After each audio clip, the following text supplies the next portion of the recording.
Hey, everybody, welcome to another episode. I am Michael Petrow, and joining me on the show is stunt choreographer and performer Kristen Sawatzky, ladies and gentlemen. Born and bred here in our hometown of Manitoba. We get into what made her want to change careers from dancing and getting into stunt performing and the surprising commonalities between the two. I guess when you're pirouetting across stage or taking a punch, it's all about choreography at the end of the day. Some of her favorite moments, working on certain films such as The Parts You Lose, Channel Zero, the sci-fi TV show, A Dog's Purpose, Ice Road, Grudge reboot that was filmed here. There's tons of stuff that she's been in. Go to her IMDb page, which will be in the show notes, and you can see what I'm talking about. We also talk about the changing dynamics of stunts these days and safety that goes into making sure that everything's okay on set so everybody comes out the same way they went in. And then her work here and living in Manitoba and what's so great about working in the Canadian film industry, specifically her hometown.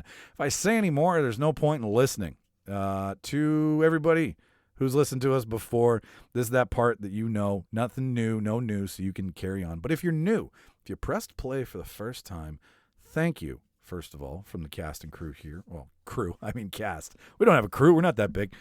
Thank you from everybody here at the Reel Debaters. That's real awesome of you. If you like what you've heard, and you want to continue to support the show, there's three ways to do it. Just go to thereeldebaters.ca and subscribe to one of the many podcast platforms we're on. That's free. That's uno number one. We would love it if you did that. But if you really, really like us and you want to throw money at us, there's a prop shop full of all of our merch. And there's a donation tab if you want to throw $1 or $2 against the cost of the show. There's a list on that donation tab of things you get if you donate. We'll embarrass you. We'll shout you out if you want to donate on behalf of somebody else. We're more than happy to play along with it and say whatever you want as long as it's within good reason and taste. But there's a tier system there where X amount gets you this and so on and so forth. So if you're interested and you want to do that, you could essentially be like a co-executive producer of the show just by donating $1 or $2. Then we blame you for getting better. And everybody wins. So that's all in the show notes, guys. Like I said, the easiest way to support us is just to subscribe. But if you feel so inclined, carry down those roads. I assure you, we all have day jobs. And our bellies are full. There's roofs over our heads. But this is a dream of ours. And if you want to kind of come along on the ride, those are the ways that we would love it if you chose to do so. I got nothing else. There's no new news. There's no our live events aren't happening just yet. The Manitoba podcast, whatever it's called, the Manitoba Podcast Festival. Sorry, Sam. The Manitoba Podcast Festival is around the corner. We're going to be there as well, too, as much as possible, in person as much as possible, with this whole pandemic thing. That's about it. So, without further ado, I give you Kristen Sawatzky. I will cue the reel, and you enjoy the show.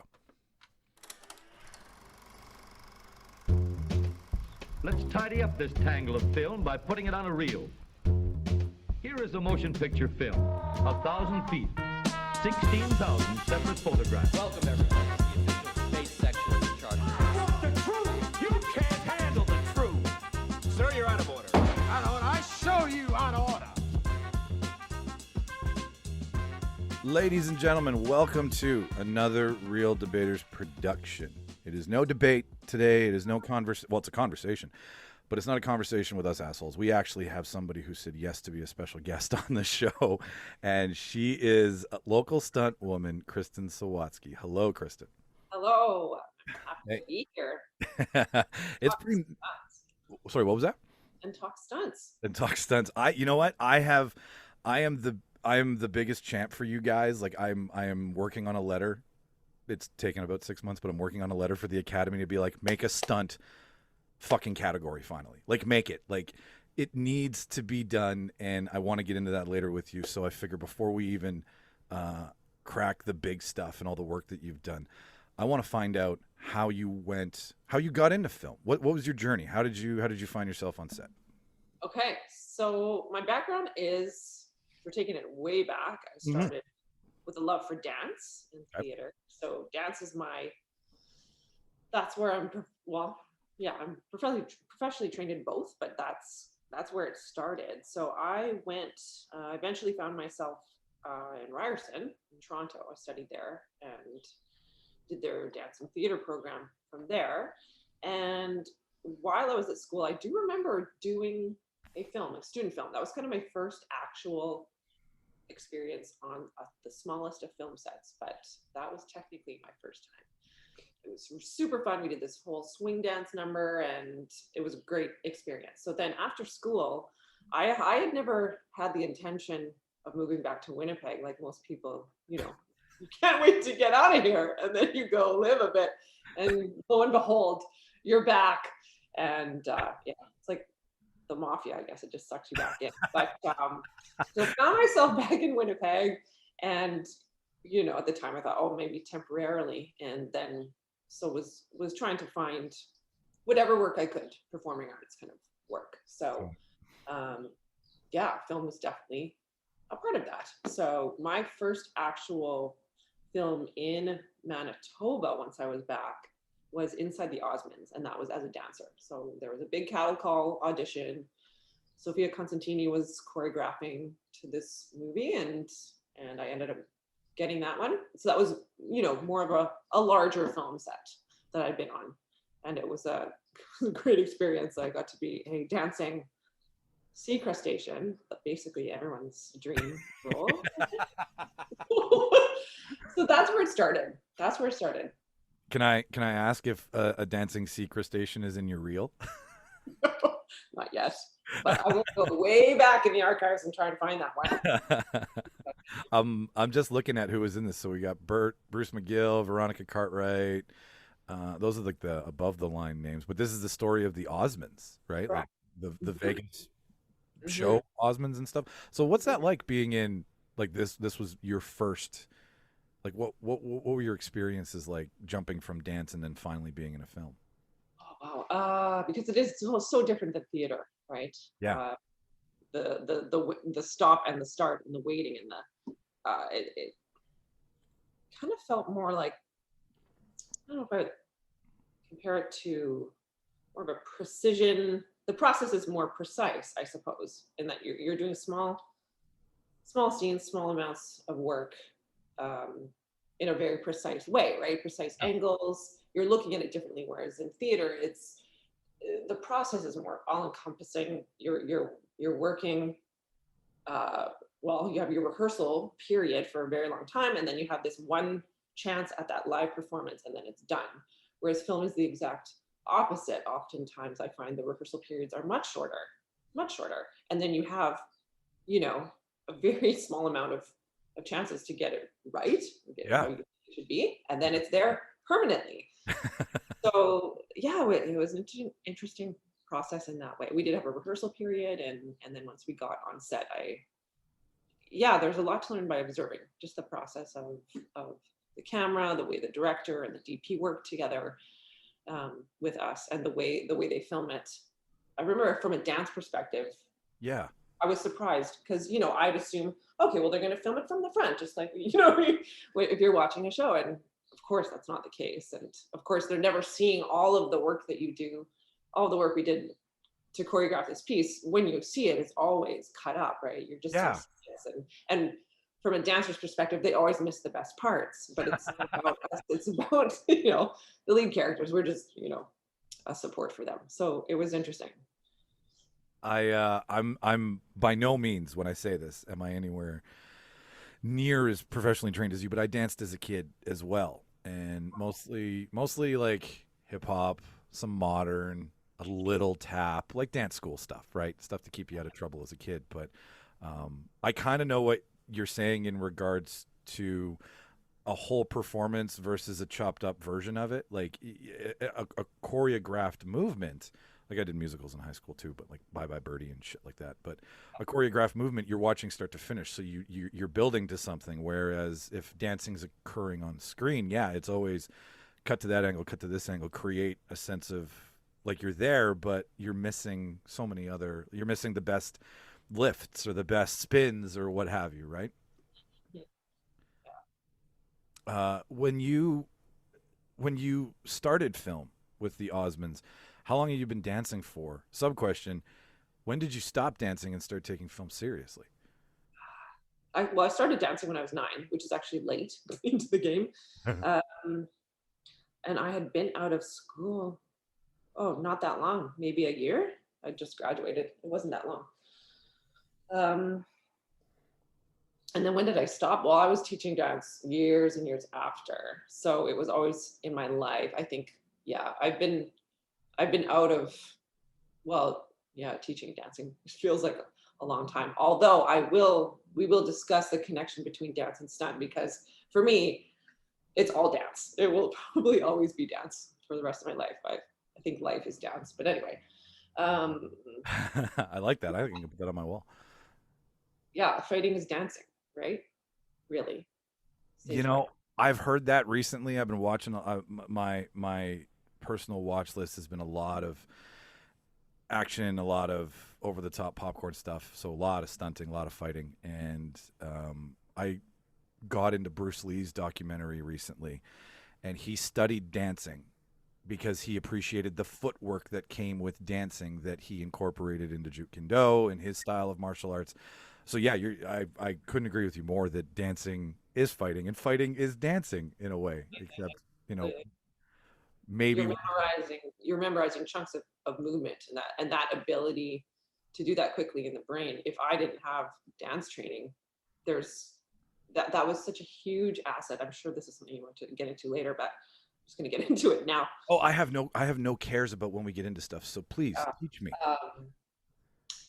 Yeah, for me, that felt like second nature. To learn a stage fight, or to learn a fight for film, to remember the nuance of movement, and, you know, in relation to even a camera angle and that kind of thing, to be able to make those minute adjustments, and then to be able to remember it, and to be able to need to change it at the last minute, because a lot of it is critical thinking and problem solving, and then to be able to also retain that new information. All of that is my dance training, such a huge asset there, because that's exactly the process. When I'd be learning for shows, we would constantly be doing that. You're learning large chunks. It's changing all the time. So that's a direct skill that comes in so handy for this job. Have you noticed that a lot of dancers, like because I'm looking at your IMDb page, because like you, I can't remember names, so it's easier just to cheat and read off the screen. I've hit my head a lot. Okay. That's my excuse. But they're like, I'm just so curious because, you know, it's the stunt work is so brief on screen. Like what you're doing in a day is very condensed, and I'm sure there's lots to it, but we see the condensed version of it as movie nerds. But I'm wondering what the draw is. Are there more dancers? Are you guys from different parts of life, or is it strictly dancers who are like, hey, I could do stunting? Like, throughout your career, have you noticed a trend of like who jumps into this position because you either want to make it, you want to be in front of the camera, or you want to compose it? Those are like the real big three. But the stunt position, you guys are a breed unto your own. Correct. And I don't think there's any one type. I think dancers should definitely consider it, because for me, it's been such a good choice. But that's not to say that any kind of athlete, any kind of person with a sports background who's got a really honed skill in a certain sport, obviously they're going to do really well, but they may not be perfect because maybe they can't act. Can I swear? Yes. Oh God. Fuck yes. I'm gonna say act with shit, or you can bleep that out or whatever. But so then, you know, they could have this really great skill at, I don't know, like they could have a gymnast skill, right? Be able to tumble, but then, you know, you still are, for the most part, having to double for an actor, and you're telling a story, and that's still the primary thing that you're doing. You're just doing it with your body. So if you don't have the ability to understand what's going on in the scene, you know, the physicality of the character involved, and be able to look at also what the actor has done and be able to mimic what they were doing right before and after your part, if you're supporting them, so you need to be able to pay attention and be body aware. And which, when it comes down to it, I think acting is a skill. So there are a lot of actors that are on our team. I think particularly, like most of them, we are. And I think that's an important skill to have. It's not just being physically capable. It's a huge part of it, but you need to be able to be a storyteller. And I think that's that's a very important part of the job that maybe gets overlooked just because we're not using our voice. Yeah. Like sometimes we are. I've been a stunt actor too, but you're really telling the story with your body in every aspect, not just a fall down or a crazy stunt, but you're trying to match an actor, or create a character. If you have the luxury of being a stunt actor and you are your own character, then great. Then all the power to you.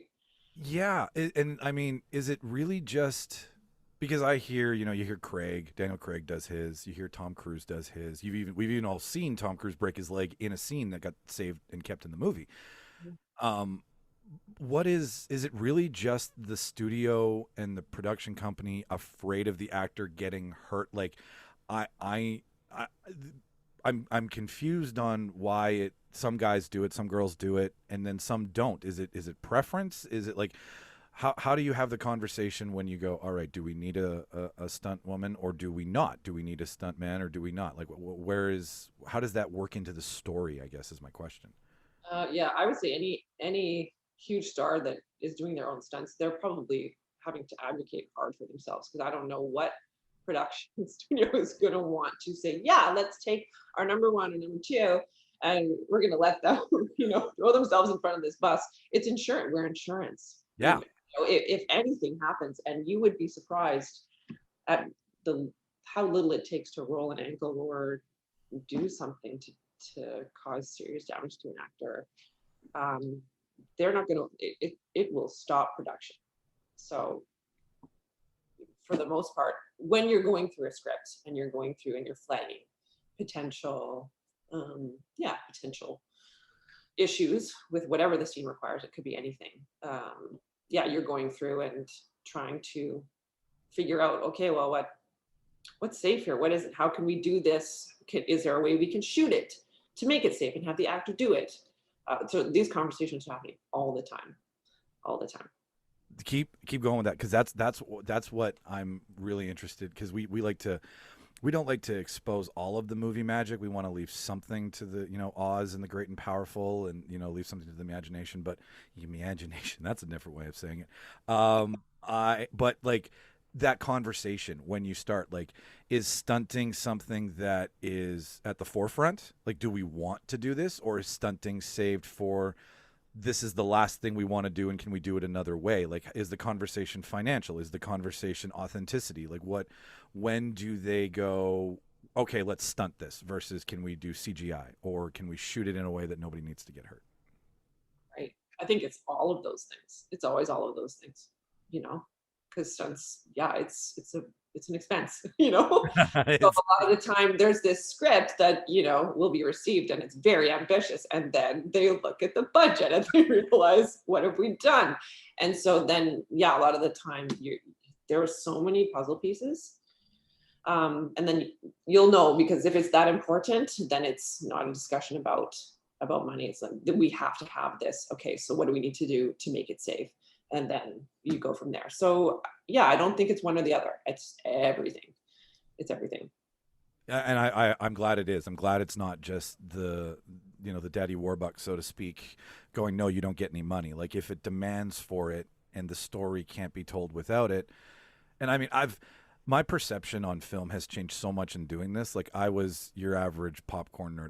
I will forever say, like, I've got a collection and I love everything. People call me a shill because I'm like, no, I'll find something good in it, right? I don't want to step on it just to make something else look better. But my idea of storytelling has evolved so much from someone wrote it and then someone directed it and someone stunted it, to now knowing these intricate pieces and how important they are to telling a whole story, because someone who, a better eye than me will be like, that, no, I see that. And then you're lost and then you're out of the story. And it's just nice to hear that you're telling me that it's not just, that's too much money to blow up that bus and have that person in it. It's like, no, we need to blow up that bus and have her roll out of it, because without it, we don't have our crowning shot, so to speak. Yeah. And then you'd be surprised too at the amount of work that, we've gone in, we've done the days, and then you go watch a movie and it's on the cutting room floor somewhere. You're like, gosh, get it right. No, but it didn't make it. For whatever reason, I don't know.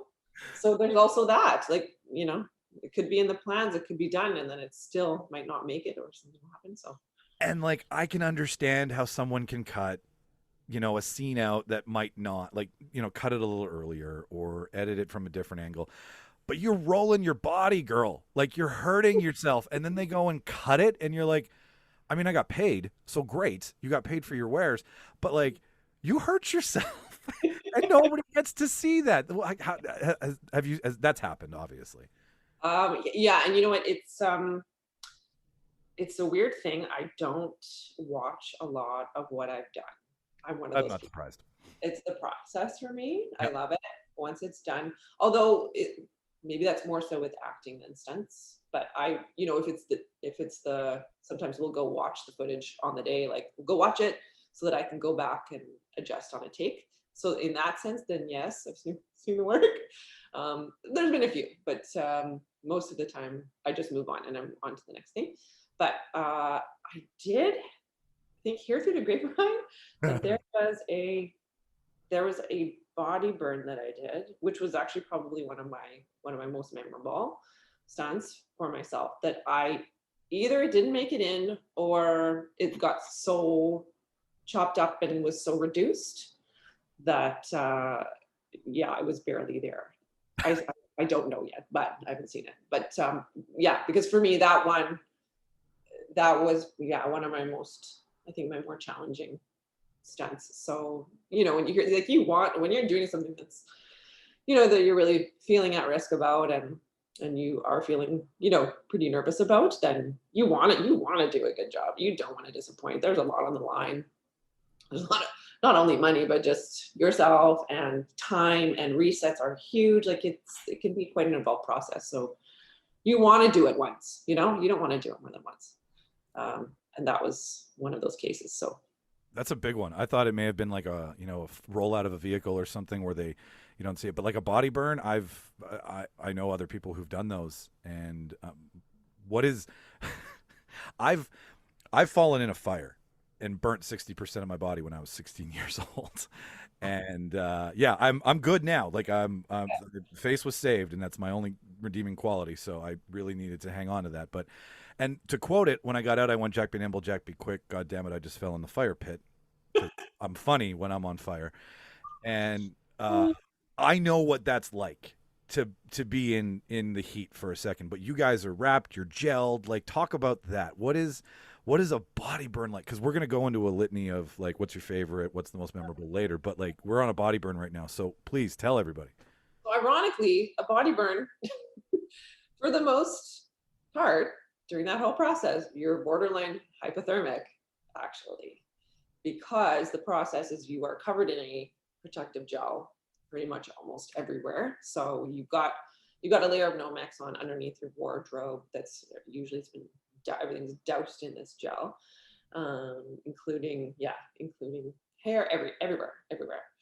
And so this gel is what's keeping you cool. So you're waiting. And you're waiting for the most part before you're putting accelerant on the places where they want you to burn.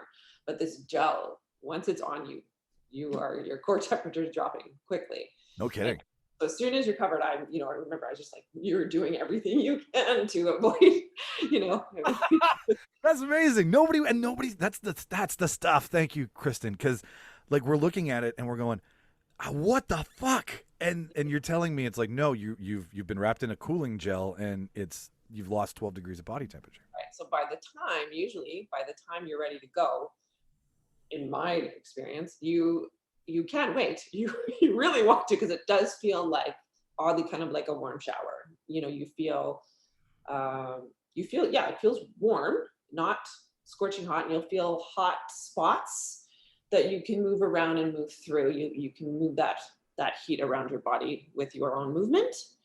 But if everything's been done properly, it will feel like a warm shower, and it feels quite lovely when you've been sitting and shivering for who knows how long. Oh, that's amazing. And then once you're put out, so once the process is over and you've communicated to your team that you're done, then they will come and put that fire out, and then you're back to being cold once again. But for me, oddly enough, because I did a full body run, I had a full mask over for this particular one. Not all of them do, but this particular one, I had a full mask on. So for me, part of the stress was having to hold my breath for that long under that stress. That's oddly what I was the most worried about, because I didn't want to freak out and be able to hold my breath for 10 seconds. You want to hold it for. You are a special breed, because you're just like, you're telling me that your biggest concern was holding your breath while being completely lit and on fire. Yeah. I trust my team, though. We have a really good team here in Manitoba. I cannot tell you. Safety is number one. There are no cowboys on this team. We go over and above to make sure that everything's done. I'm not here to break a story or anything, but you raise a good point, because I do want to talk about, are we referring to the Skeen family here? Correct. Okay, because I do want to talk about them, because they are pioneers for Manitoba stunting for sure. They're definitely my mentors, still are, and yeah, we've got it really good here. I've had it really good. I've noticed talking to you guys, like just being a proxy, everybody, you all have the same 5 to 7 things, but you all say it differently, which I love. So I can't wait until I get to ask you that about why Manitoba film has its own little niche, why it is so. Yeah, with this job, you have to be able to trust your teammates. That's huge. If I didn't, I don't think I'd be doing this. Yeah, like I have to scroll like 4 or 5 times up your page here to see how many times you've put yourself in harm's way. And you raise a really good point. And I don't want to break stories. I don't like naming names. It's not what this show is. But are there cowboys in this? Like, has the industry regulated it enough? Because you've done a lot. I mean, you've got an eye. You can say you've seen, all over the world from what I've read about you. Is it getting safer? Because I imagine this would have started very cowboyish and slowly migrated to a safer way of doing it versus the other way around. Or am I wrong? Well, yeah, and I don't feel perhaps educated enough to speak on, the history of stunts in Canada anyway. Yeah. So that I don't know. I've definitely can say I've been fortunate in terms of the people that I've worked with. I mean, for the most part, I've worked with the Skeens, but we have brought people in both from East and West. Yeah. And luckily, I've had a fantastic experience with everyone that I've worked with so far. That's really good to hear. Yeah, there was. I can't. Again, I'm not gonna. No. That's at all. But there are some people who are maybe perhaps less detail oriented. Okay. And, and that's you really have to train yourself, especially as a coordinator, to think about anything and everything that could possibly go wrong, to the smallest little detail. And that's a skill. That is a definite skill. Because an actor, I've seen actors, just it could be the edge of a table and they just clip their elbow or their wrist, and all of a sudden, Yeah. It's simple things like that, or they just trip over some small little object on the ground, and all of a sudden it becomes a big problem. So it is your job as a coordinator to think of anything and everything, any possible risk. So I think some people are perhaps better at others than doing that. I would imagine, yeah, and that just comes with time and experience, and I thankfully, that I hope things are changing. And I mean, in Manitoba, we've never really had to deal with, like, oh, what's your problem? Like, you're too scared. Like, why don't you? There's never been that kind of pressure to no one's ever bullied for feeling nervous about something. The communication is open and honest here, and everyone on the team, like, if there's a stunt that's being presented and maybe we're unsure, that Rick or Sean or Dan, whoever is coordinating, they're definitely, there's a communication there. Like, do you think, okay, this is the stunt, how do you feel about this, or what can we do? And if they've said clearly, if you have any issue, do not ever be afraid to say no. It's actually the smartest thing you can do, because at the end of the day, if you're on set, then you get there and you realize, what have I done? It's too late. Yeah, you're in over. And you don't, and that's when you're going to get hurt. So communicate up front. What, having started with acting and then slowly migrating into this work, When did that happen? Because I'm looking at like you've got credits you got credits on Orphan First Kill, which I'm so excited to see. I'm excited. It's like Jimmy Skinner on the show. We both got to talk to Doug about makeup for that. Yeah. While he was working on it, he was like, "You can't fucking say anything," and I'm like, "We won't. We are too small. We can afford to be sued. So don't you worry, sir." But I'm over the moon to see that. But I can see that 2007 kind of starts with your credits. The Lookout, one of my favorite movies ever filmed here. Joseph Gordon-Levitt. When did you like? When was it stunting and less acting? Yeah, because I guess when I started out, there was definitely a bit of both because so after dancing, I started getting into auditioning and acting, and I even did stand-in, and that was a really great learning experience, and did some extra work just to get more experience. But I always use the line when people ask how did you get into stunt work, I always say I fell into it. Okay. So there's where that stops. No, because that will be the title of the episode, Falling Into It with Kristen Sawatzky. So I worked with Jan Skeen. I did Rainbow Stage with her, and I did a show called Teepee Tales as a puppeteer with her. And so at the time, the Skeen team was looking for someone my height, because being a certain height, that's kind of how we work it. We need, we need the 5 feet, we need the 5'2", the 4s, but I'm very average height, which works well. So she had asked me at the time if I rode a motorcycle and if I would be interested in getting into stunt work. And I honestly hadn't really thought about it. I was still thinking performing, acting, that kind of thing. And then I was like, oh, okay, that sounds interesting. Why not give this a shot? And then I met with Rick, and that's when I started training with him once I met him. And so I went to the UW. At the time, he was teaching stage combat. So I did some years training with him and other workshops. Since then, it's kind of, you realize once you start that it's an ongoing, forever in your life process of learning and skill building, because you just never know what you're going to be asked to do. Yeah. So that's when that shift started happening. And shortly after, so The Lookout, that was my first, as a stunt woman, that was my first film. Which, okay, so what did we do? Because that movie's pretty committed to memory. I've watched it enough that I might be able to flash back. But where are you? There was some definite riding in convertibles, like riding up on the back of convertibles. Okay, so the scene, the replay when he screws up and drives and turns the lights off. Sure. Yeah, okay, because you probably haven't seen it. Okay, never mind. I'll tell you what you were doing. Get over this. Okay, I know what scene it's in. Go on. Good. Yeah. So, and that, I do remember that show, Rick flipped a convertible that he was in. So really? I remember, I did my part and fine, but then to sit and watch, a friend, a dear friend and mentor do that, I couldn't believe my own eyes.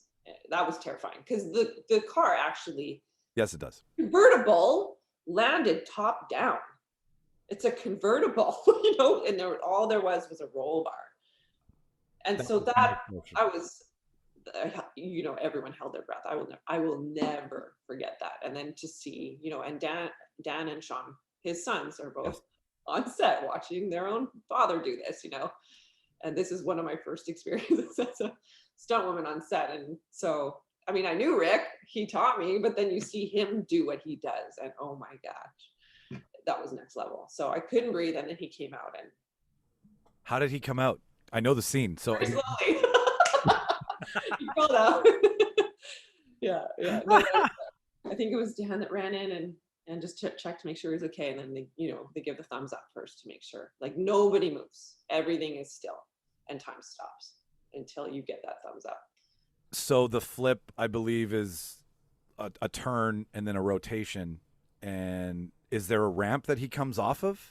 Yeah, there would have been an air ramp that he would have timed, and got one wheel on, and it would have sent him off. So Do you block this as much as you possibly can down to the finite detail and then roll? Like, are these you're doing this once. You don't have 6 convertibles, right? Oh, it's once. It's once. Sometimes, I've seen him have to do it twice. Not in convertible, but there are times when you might have to do it twice. But no, yeah, definitely, you don't want to be doing that more than once. The what bit you then though? If that's the first thing you're really seeing, right? I mean, I've seen you. I'm looking at around 2007 here, and you're just doing the acting thing, and then so this isn't like a fight scene. This isn't like someone's chasing you and you fall down and they need somebody to roll. This is you're falling in love with this. I'm imagining, or did you take more time before you decided that rolling cars was something you might want to be involved in? And I think something like that, to me, that felt very far away Okay. from where I was. But I knew from my training thus far at that point that everything felt so it felt like all the skills that I've had already fit. And I was like, oh, this fits. This seems to make sense to me. I love that. And I didn't know how much. I honestly at the time didn't know how much it would take off. I thought, oh, maybe I'll still be acting, and then this will be another little thing that I do. And then the more that I did it, and the more those opportunities you got to do some more extensive choreography on screen, and the more you have these experiences on set where it's positively received, and there seems to be just a natural ability to take the direction well, whatever it is, that was like, this feels more right, because acting to me now feels just as scary, if not more terrifying, oddly. I think because I've always enjoyed expressing through my body instead of my voice, has always felt more second nature. An actor, when they're able to do what they do, I just bow down, like, to make yourself that vulnerable, in front of people. I don't know how they do it. I don't know how they do that, because I find with age, if there's acting where you're just seeing your face on camera, it's more and more anxiety inducing for me. I'm exploring what that means. I don't know, but I find it more terrifying. I don't think that's I can see how you can think that, because you're trained to not expose yourself. This is a very layman's opinion over here. Okay. Just need to say that so everybody knows. But from dancing that I know and dancing that I love the ballet. I love going to the opera. I love performing arts. I love the theater in any way I can get it. And yeah, you're right. Your body does the expression of empathy, rage, sadness, right? There's none of the parts of you that you have to convey. We don't have to know Kristen. We just have to know Kristen's body. But with acting, we have to know you. We hear you, we see you, your moments, right? Like you're replicating something. And I got an education. Me and Mark Cowell on the show got an education from Sam and Rena from Expressions Acting Studio, and we were like, acting's about rehearsing and lines, and she was like, no, it's about listening and reacting. And it just blew my mind, because I was like, yeah. And I think that's where these people who want to become actors fall into. I think they are so good at paying attention and emulating and listening that you're locked in that zone we all find, right? Where time passes by and you've been doing something for 4 hours, but it feels like 20 minutes, and your brain is firing at all. Like, that's just their zone. And the embarrassment and the vulnerability just goes away until they come out, and then everybody judges it. And I think that's when it comes, right? Where, and that's just my 2 cents. Yeah. And it's interesting too, when you are acting on a film set, because there is a lot of waiting. If there is some kind of vulnerable scene, it can be exhausting, because you're waiting for this scene, and you can be waiting for hours and hours, and you have to kind of be in this place where you're maybe ready to go. So it's always kind of sitting there. Whereas in theater, again, it's the process. The show is only going to be 2 hours, and then that you have that journey, and then you're through it, and it's done. Whereas you're waiting on the film set, and then you're going to wait for that vulnerable scene, and then you're going to have to do it a bunch of times from a bunch of angles, and you're going to be exhausted. It's a different process. Yeah. But and I also like that nobody really knows when you're a stunt person. Like, they don't even know it's you a lot of the time. You're like, yeah. there I am. You know it. They don't even know it. Love that. Love it. Do people like? Is it more people in the obviously the people who were on set that day know, but can your friends and family point you out? Have they been watching you enough that they can be like, there's the little 30 seconds of Kristen? If they know it's ridiculous, they'll be like, is that you going down the stairs, or is that you going out the window? Yeah, obviously. I agree. But sometimes it's harder to tell if it's fighting. It can just be, a flash in the pan, and then it's, you see the actors or the actor's face, and then so it's hard to tell sometimes.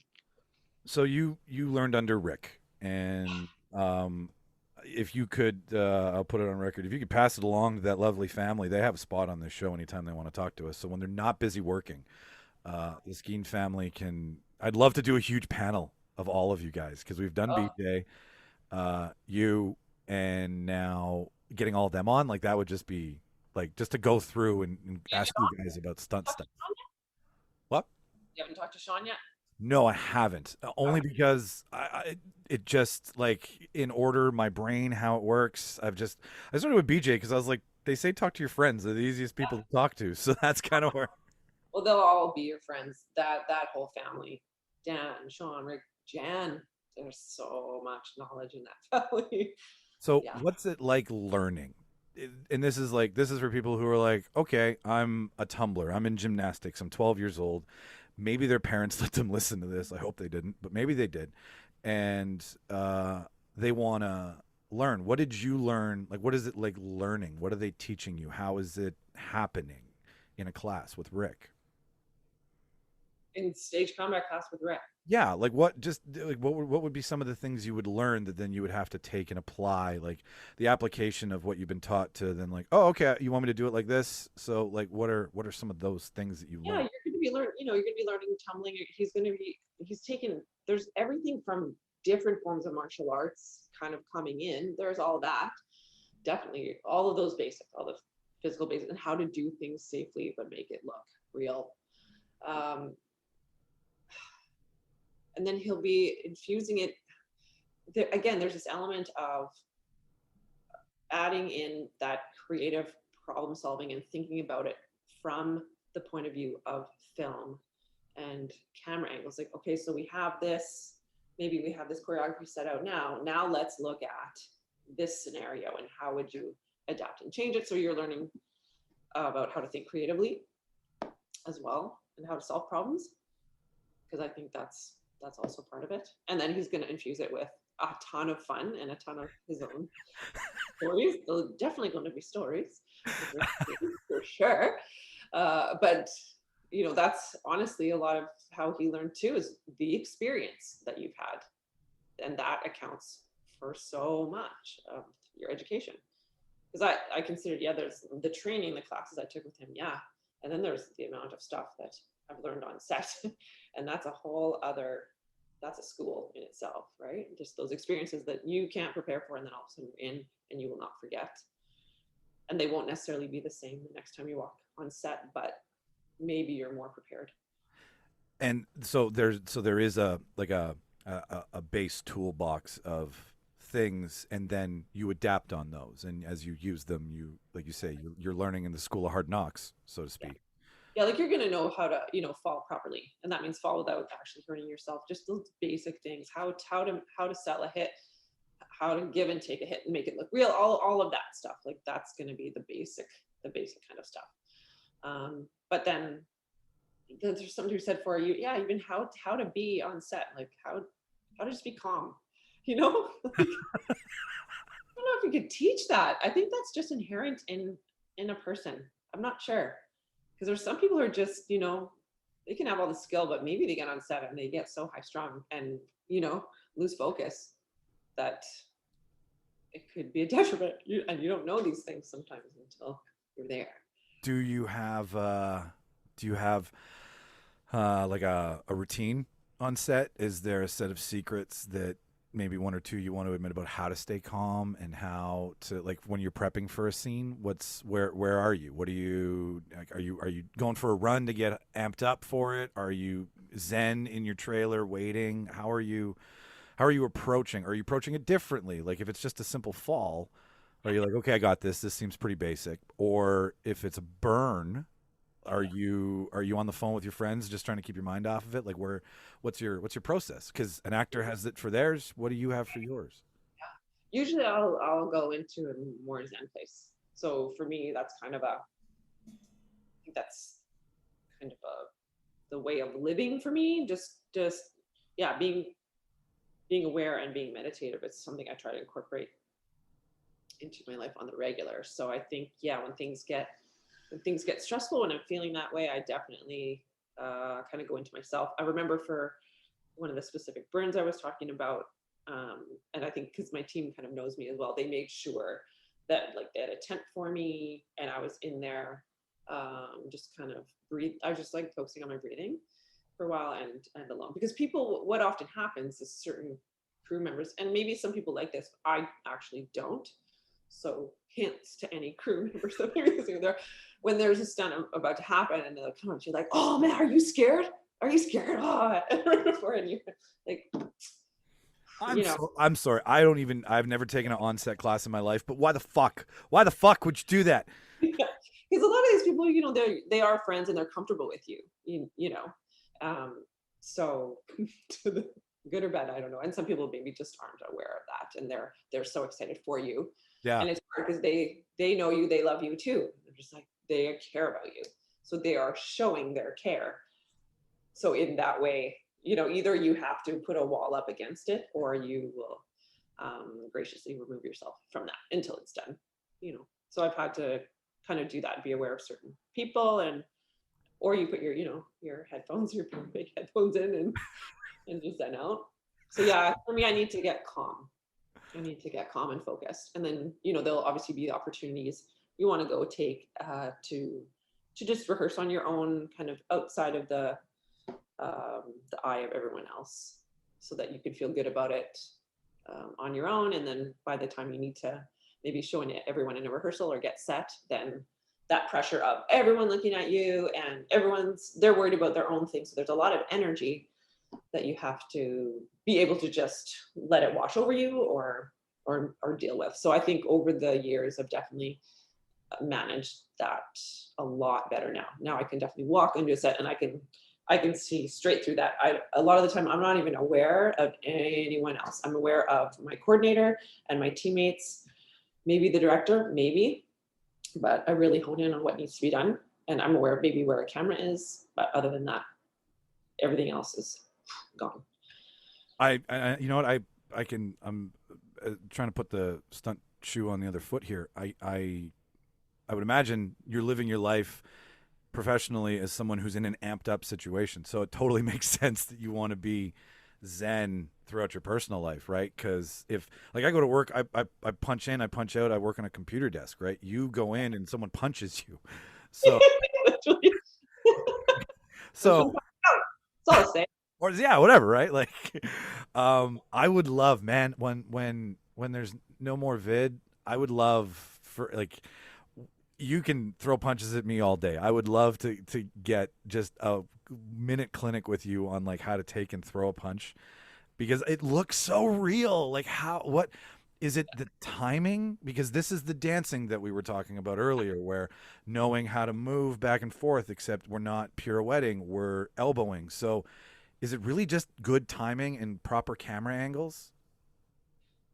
And body awareness, yeah. So yeah, it's know your angle, know the lens first. How wide are we? Are we wide? Are we tight? Keeping it safe, obviously you need to make sure that you're we don't actually hit each other.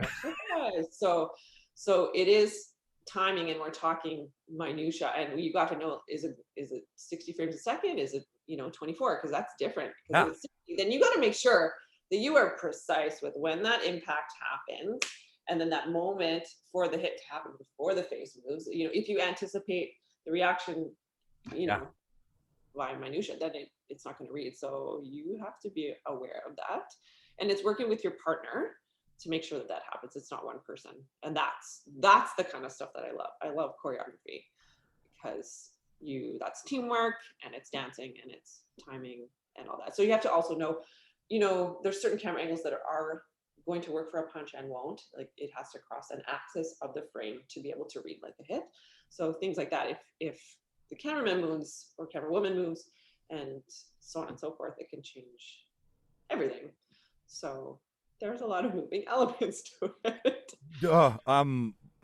I every position that I have had the pleasure of talking to, once you learn how you guys set up and then have to reset, I've seen it once. I've seen one reset. I've never seen that many people move with a sense of urgency like they did that day. And because you got to do it all over again, right? Like makeup might have been off, lighting might have been off, camera angle was too, like when you go back to replay, like you're saying 60 versus 24. Yeah, that's a trick of the eye. So it's and then a lot of the times we're working with special effects as well.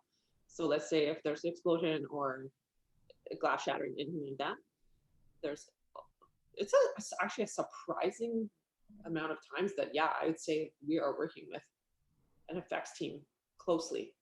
And that's when timing is also super important, So when when I'm going to hit, then this explosion, like it has to happen, if you're going to crash your window, they're normally they'll help with a charge to help break glass at the same time, right?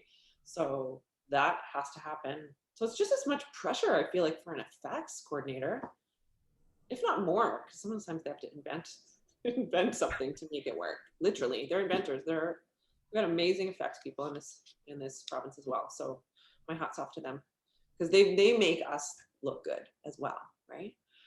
So a lot of the time they don't get the kudos when at the end of the day it's like, no, but they did it. They made me look good. That's why, because that thing blew up and I just blew my body. I always see it. It's in my feed because I like it every time I see it. Whenever you see The Rock and his stunt double, or Charlize Theron and her stunt double, right? And you see the what's the working relationship like with the actor? Where are you guys creatively working together? Like you're there for a day, so obviously you have to know each other because maybe you want to study each other's moves so that you know what you're emulating. Like what I've seen, recent stuff. So Flag Day, Ice Road, Orphan, Finality at Dusk, which just wrapped. I know we can't talk about that, or Blood because that's too new. But they're like, yeah, that's okay. We'll stop there. It's our waiting.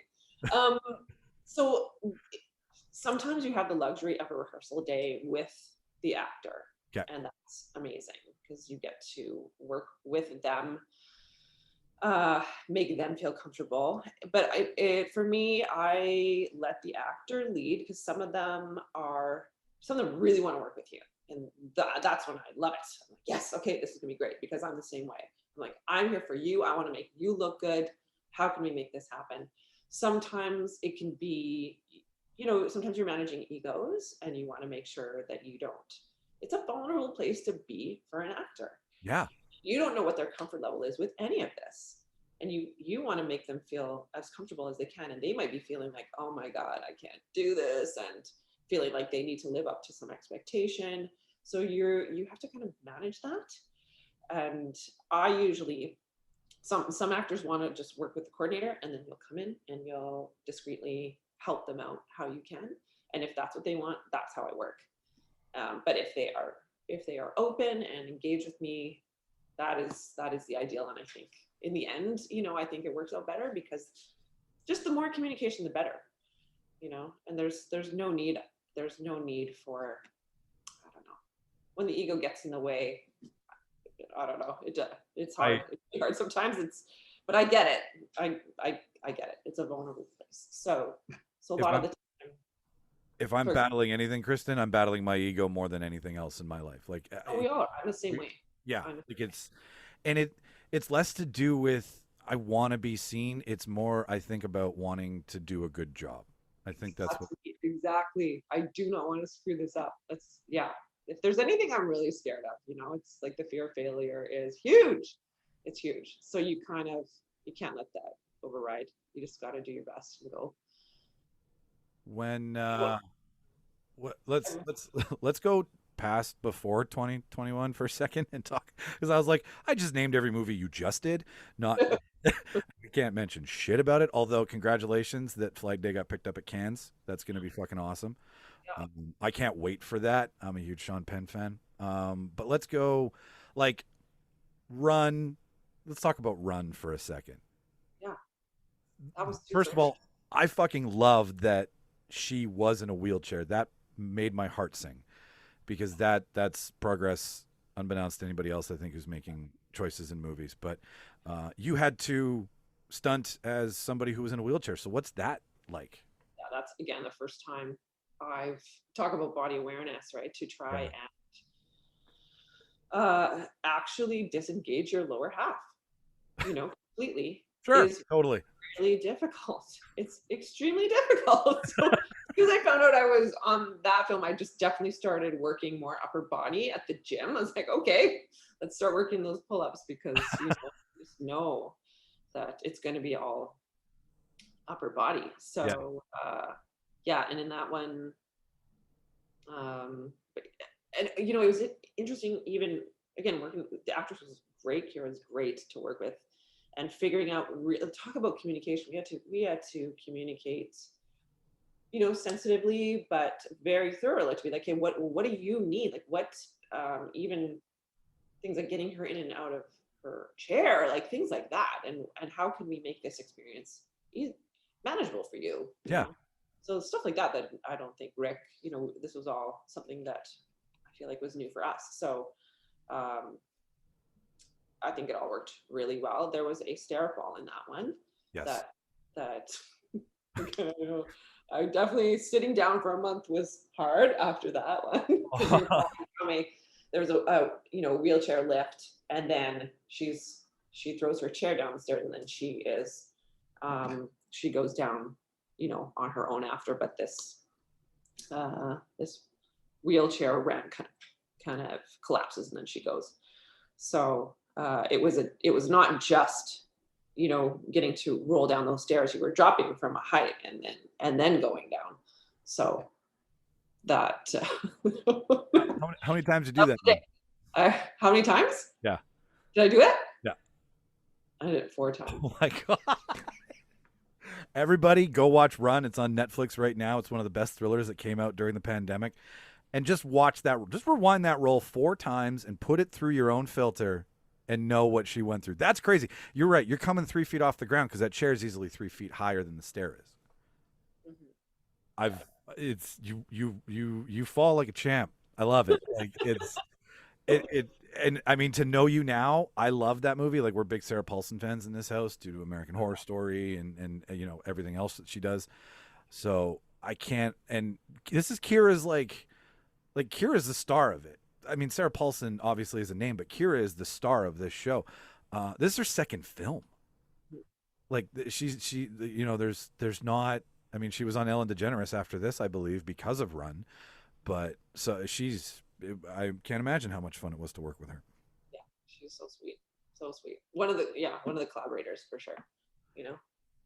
I'm going down from on the page here. We did Burden, we did Grudge, Stand, which I was at the premiere for. That was really great to see. Fractured. Wow, man, The Parts You Lose. Okay, you worked on The Parts You Lose with Aaron Paul, if I'm not mistaken, right? That was who was in The Parts You Lose? Yeah. Okay, and you did. Let's talk about the stunt coordinator stuff for a second here, because you said you really like the collaboration and the teaching of it and the making of it, which obviously comes from the dance side of you. So what goes into coordinating versus just rolling? Yeah, coordinating is something that I'm definitely, it's newer to me, and it's something that, because I'm in the twilight years of my, honestly, let's okay. Like, I still have years, but you're starting to feel it. You feel the falls more, and it takes longer to recover. So I'm a future thinker, so I have to think about longevity. It's a short career. So, but now that this is an option, it may extend that. And I feel like, again, I'm learning anew. I think it's a completely different job. So if you think that worrying about your own body is enough, now try bearing the responsibility for everyone else. So it's like, the stress level goes even higher. There's that. But luckily I've been trained well. So and now whenever I'm on set, I'm just sponging it all in, watching my mentors. But again, so it's more administrative. You're going through the script, you're working more with producers, directors. It's a lot more behind the scenes than just showing up and throwing body or going to a rehearsal and that kind of thing. And you're managing all those expectations. The producer needs to hit their budget, the director wants to hit the creative target, and you're working with them and trying to find the answers, trying to find the solutions, like we discussed earlier, whatever that means, right? Yeah. Whether it means you're cutting something, or whether can the actor do this? Do they need a double? How can we shoot this? I have this idea, but what's the safest way to shoot this? Like a lot of the time, maybe it's a high ball, but maybe they don't need this certain angle. So maybe we don't even need to see, we just need to see the sense that they're falling off of something, and we can create a whole set or scaffold, or it can become something that maybe the actor can do, who knows, or can this be CG? Can this be effect? Like there are an infinite amount of answers to a problem to solve. So it's a different it's a creative part of the brain in terms of the beast that you're dealing with, and not just on the particular stunt. I feel at the end of the day, that's, it's like, okay, finally we can get to the actual stunt, but you've been doing all this work behind in prep to get there. I've always been a fan of how the sausage is made in my twilight years. More so now than just, eating the sausage. Yeah. Do you watch the stuff that you choreograph at all? Because I know you don't watch your performances, but do you enjoy because that's watching tape. That to Wayne Gretzky, that's watching tape for the next game. So do you watch tape of what you've done after it's been performed, or are you watching the monitor as it's happening and that's enough? Yeah, exactly. And that's what I get to see, and that's how so yes, in that sense, you're seeing it. All right. Because again, once it's done, that's it. But watching films in general now, it's you're watching it, seeing what worked and what didn't, and so I think I'm probably watching films in a new way now that this role is being thrust upon me. So yeah. You bring up a really great point. How does one who's done so much watch movies and not critique and enjoy? And I love to enjoy. That's the problem.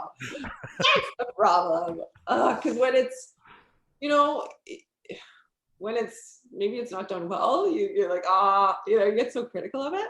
Or when it is, then it's great. I try to still immerse myself in a story first. So yeah, and then I may go back and rewatch a action scene. Like allow myself that.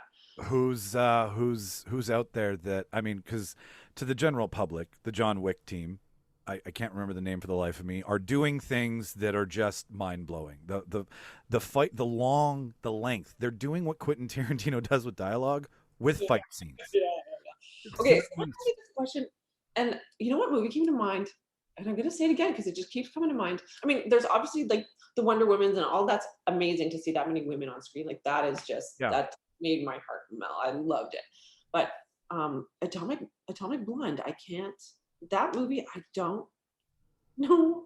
Well, I do know why. It just stuck in my brain because there's this. Well, first of all, there's this amazing fight in the stairwell. That's the way it's ridiculous. But then also in reality, when you're fighting, if you've ever watched a fight, how long does it last? Not long, right? Because your adrenaline, you would collapse. So in this scene, I remember that movie. The actors got so exhausted. This fight went on forever, but they were. I don't know if you watched it or if you remember this, but I'm on the page right now. I haven't watched it in years.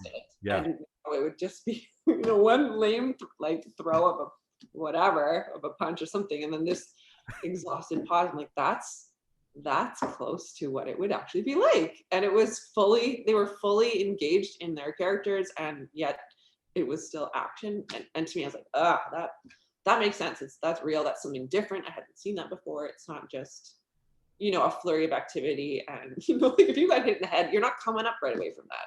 So I liked the authenticity of perhaps what that would actually be like. I've said it before. I would gladly let her kick my ass. Like oh my, us for I think different reasons, but yes. No, watching her in Atomic Blonde is, and correct me if I'm wrong, but isn't the guy in that scene with her the stunt coordinator who also was here for Nobody? Is that? I think there was an article where the guy fighting with her in the stairwell, the big stairwell fight scene, is the guy who helped Odenkirk do Nobody. Can you confirm that for me? Because I don't know that's right now. Yeah, hang on here. I'll start. I read an article about this because all these articles about Nobody have been coming out. How Elias said he couldn't make the movie anywhere else, and how in Winnipeg, the crew here is amazing, which we all know. But and then somebody mentioned the stunting. So hang on here. Stunt work Nobody Winnipeg. Come on, Google.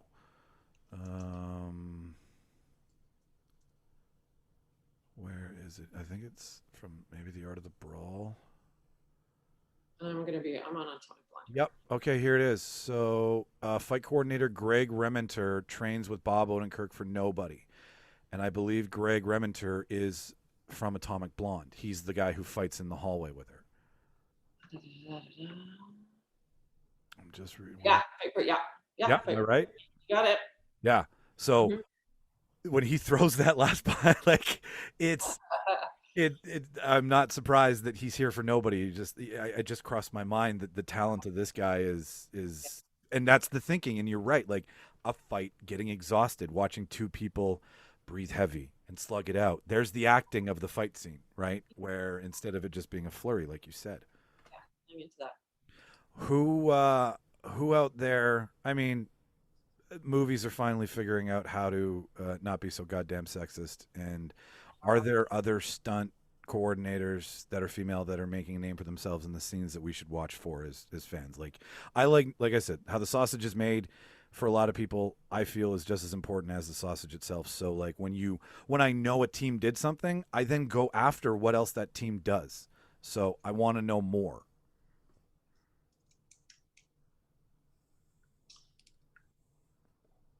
This is where we're both bad at names, ladies and gentlemen, so we're Googling before we say the wrong thing. Yeah, I don't want to do a disservice. Honestly, I haven't, in terms of female coordinators, sadly. Sadly, it's not a big enough list, yeah. Yeah, but Stunt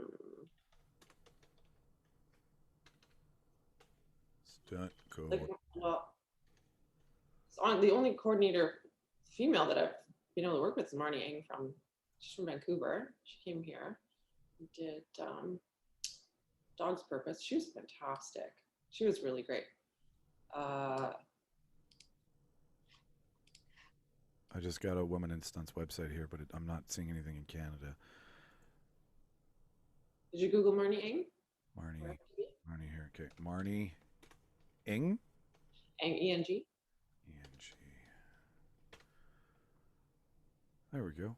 IMDb. Save the day. Scary Movie 3. Okay. I'm seeing some stuff here. Hang on. Predator. Nice. Shanghai Noon. Inception. Wow. Okay. Yeah. She's got some really good stuff. Yeah. Very cool. Like, again, that cool, calm, collected energy on set. I felt like in really good hands with her.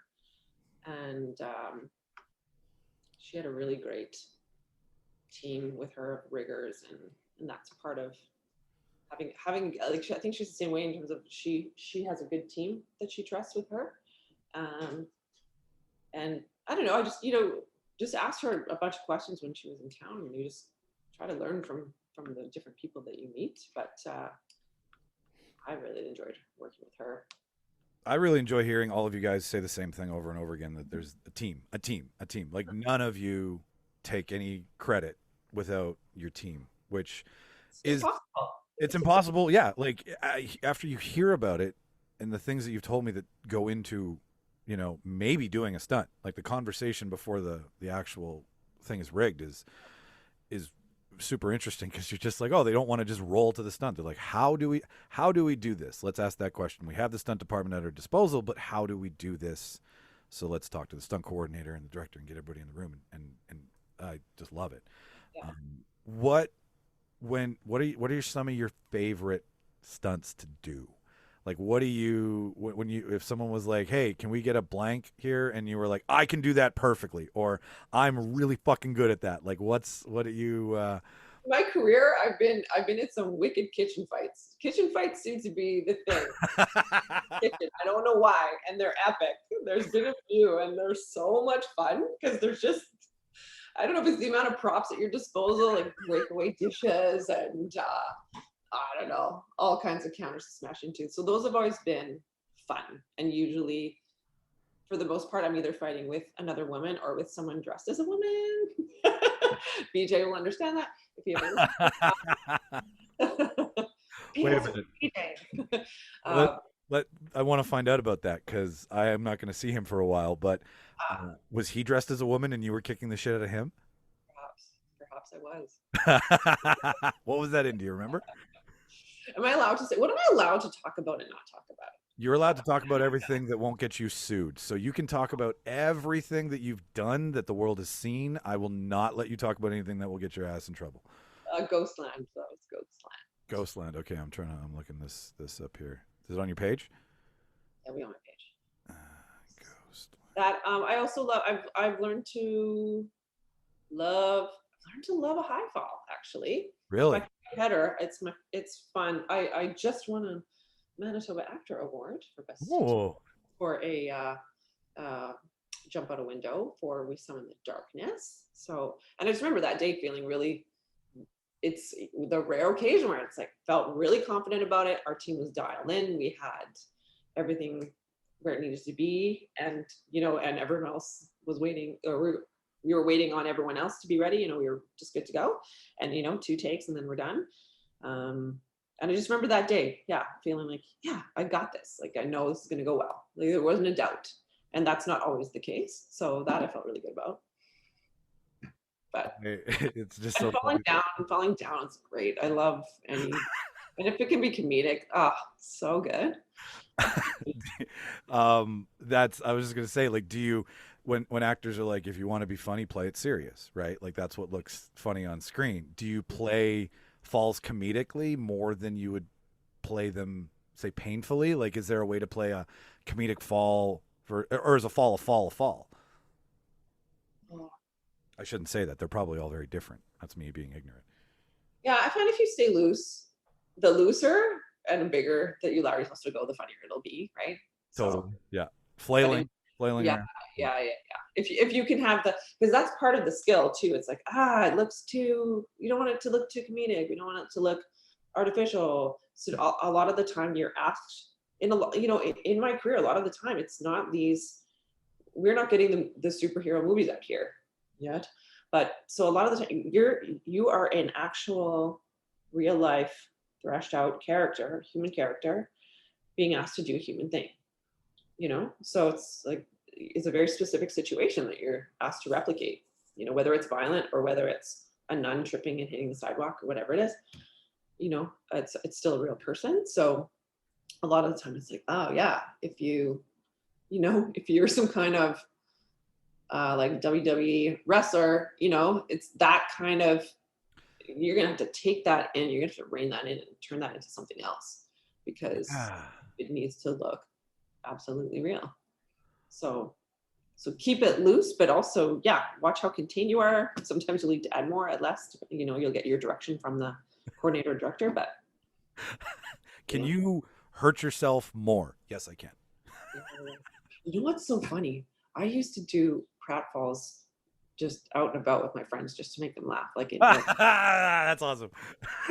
Like before I even got into this. So I don't know what that's about, but that's a little weird. I'm like, no, I'm not going to do that unless I get a paycheck. Like, come on. And then I'll whip one out for someone special. I don't get out of bed for less than blank. Exactly. What's your worst injury? Oh, knock on wood, no broken anything. So Really? yeah. Again, That says something. it's all about safety and like knowing how to fall properly. I think, great question. Like other than like there's been, the sore tailbone from hitting the stairs or like big, huge bruises.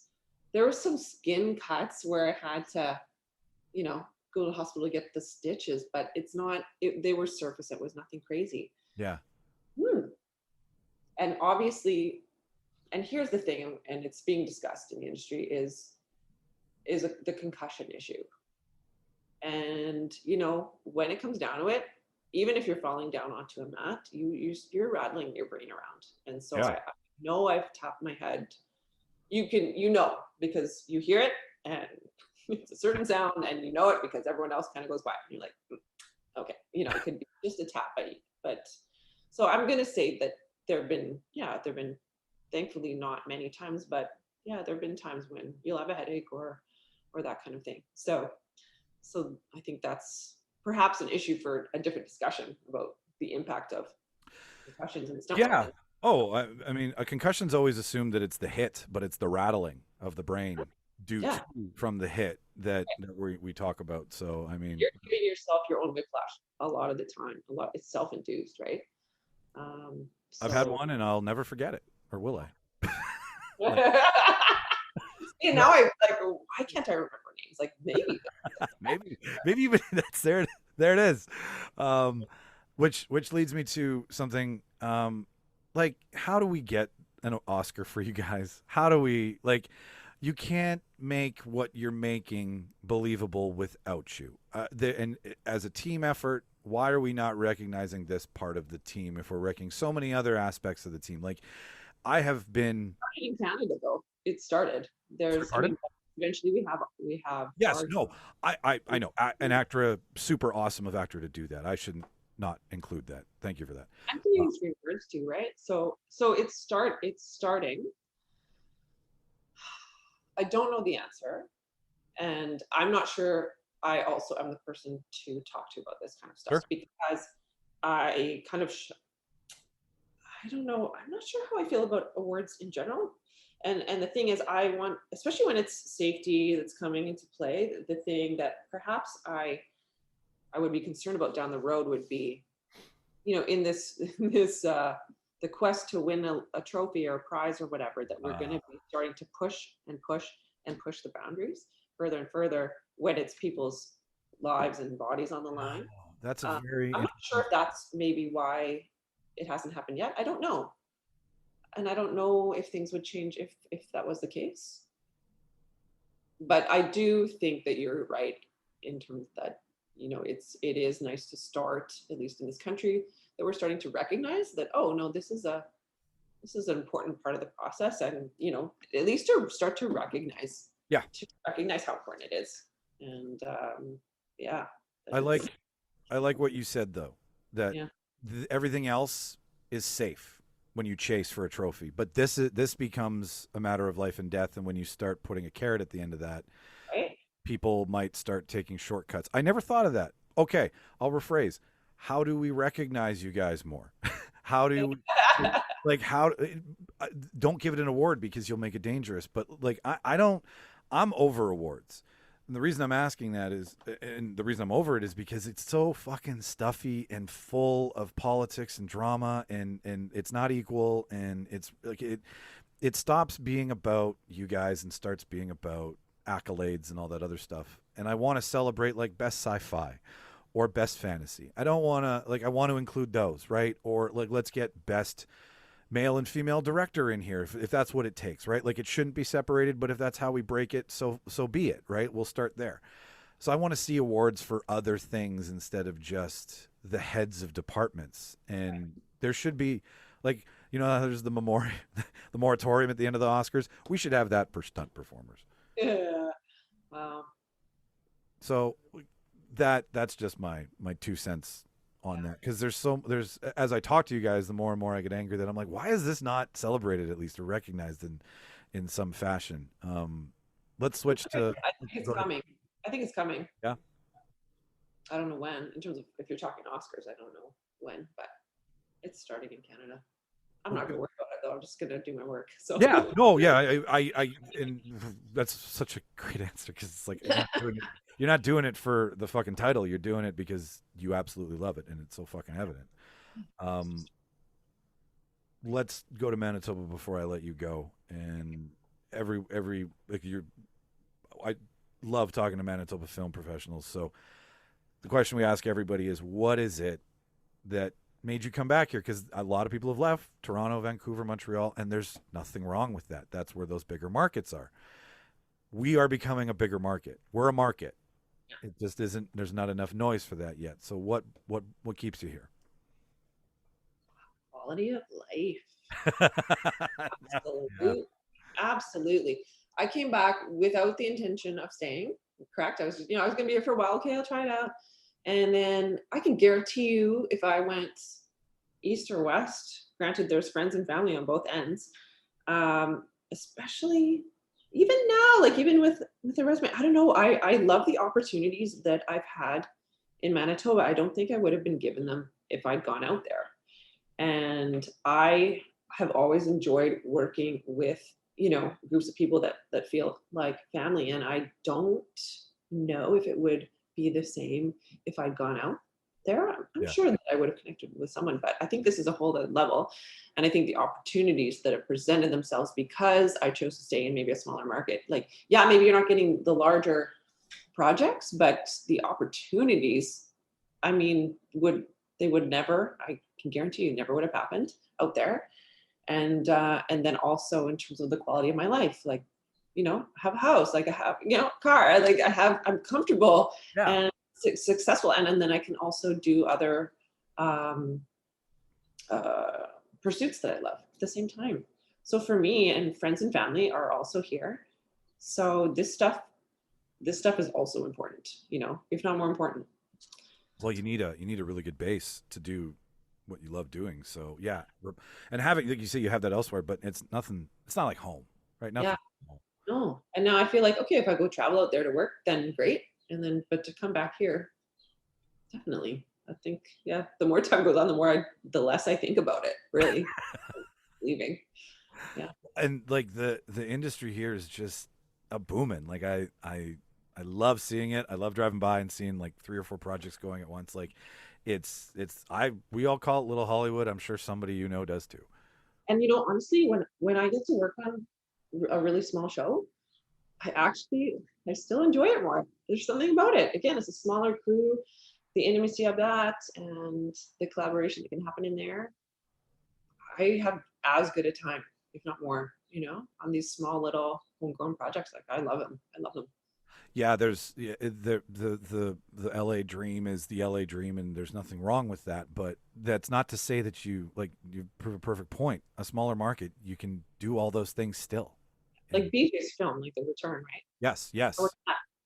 One of the best times I've had. It was so great. It was so great, and to be working with your friends, and where everyone there was there because they loved it and they took it seriously, and then you watch them like, that is really a great story and it's a great film. And I was a part of that, and it makes you really proud. I'm really proud. Yeah, no, congratulations on like getting it on Super Channel, right? He got a streaming deal for it. And no, yeah, he's always been, he's super talented, that dude. Him and Crawford's done the show. BJ's done the show.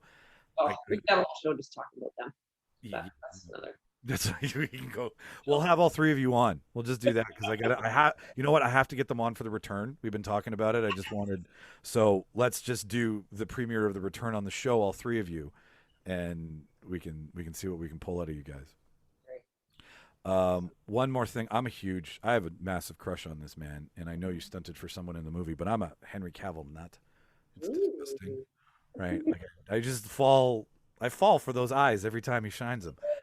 But you stunted for Daddario, Alexandra Daddario, in The Night Hunter and in We Summon the Darkness, right? Yeah, Out the Window. That was her. Yeah, her. She is fantastic. So, like, first of all, stunting for the same person twice in your hometown, that's pretty freaking cool. Like, she's like, oh, I get to work with Kristen again. Like, Yeah, no, yeah, yeah. Night Hunter, though, what that's some heavyweight cast there. And that whole movie, I watched that movie 2 nights ago just to get some of your catalog into me. Just talk about that. Like, what it's Ben Kingsley, he's kicking around, and Alexandra Daddario's done Baywatch, San Andreas, We Summon the Darkness. Like, she's making a name for herself too. And Stanley Tucci, and then Henry Cavill. Like, that's what I'm getting at, is that's an A game movie that you're making in Winnipeg. That's an LA movie that you're making here. So what's an experience like that when something like that comes to town and all you guys get to do it? Yeah. I mean, that one was fun because that was a lot of days where there were a lot of the team on set. Those are fun days where it's not just you, it's you and everyone else is there as well. Because that's what I remember, a lot of fun with the team, just because we all get along so well on those films. And I do find, sometimes with larger names, you're not necessarily, like, I'm not necessarily getting to interact with them. Oh, yeah.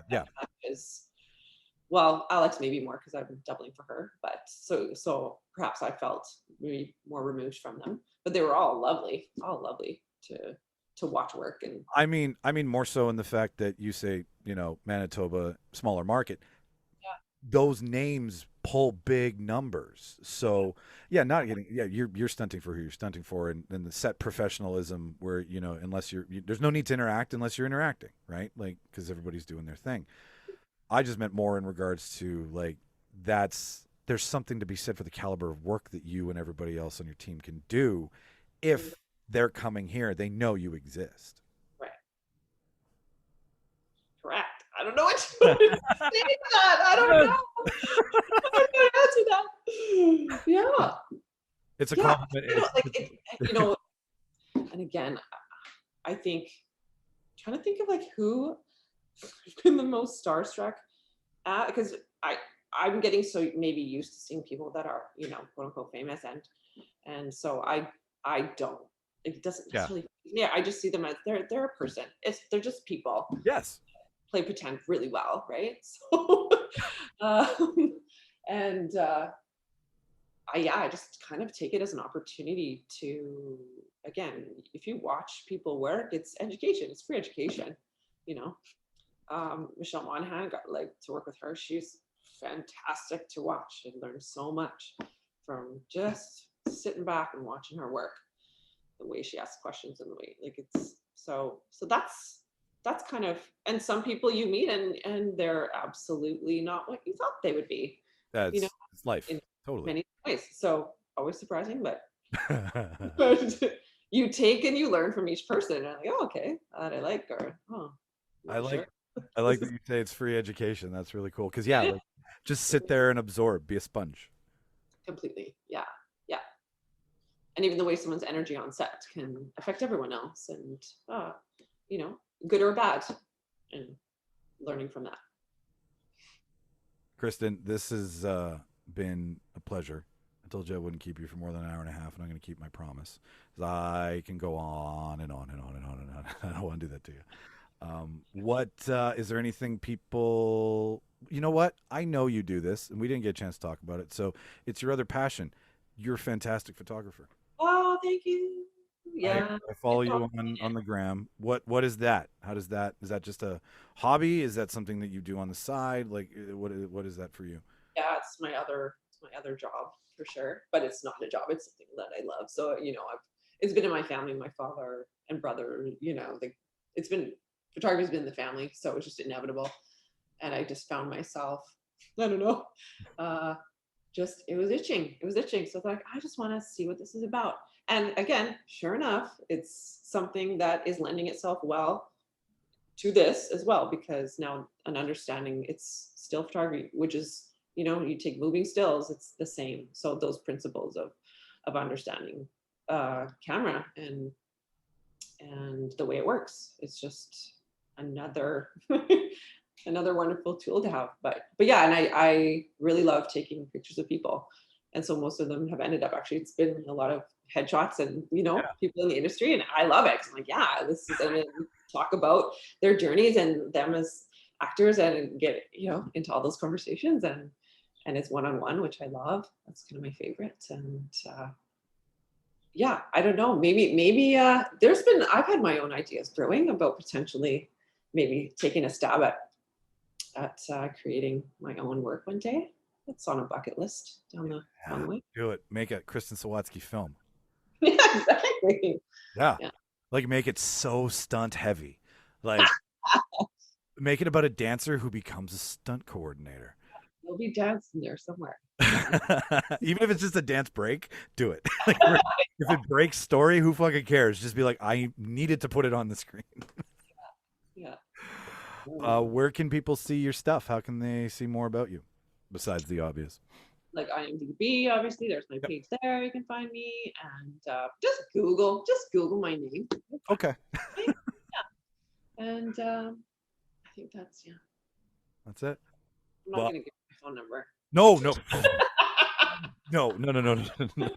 People don't even know what I really do during the day here, so we have some blind of privacy. Not everybody gets to know the real debaters. We're a fucking But constant. you're probably 6 degrees of separation away. Someone you know will probably know me, right?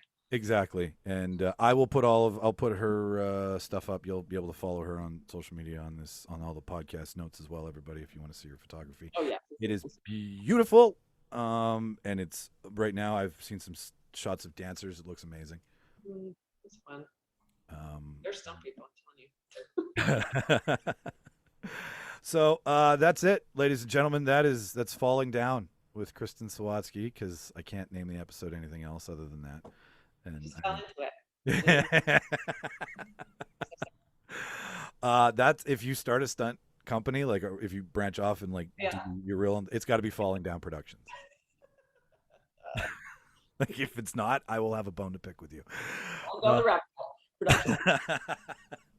If you want to follow us, ladies and gentlemen, head to thereeldebaters.ca. Everything is there. How to find us on social media. Shop, laugh, read, learn. Reeldebaters.ca does it all. Follow us online at Reel Debaters on Instagram and Twitter. The spelling is REEL.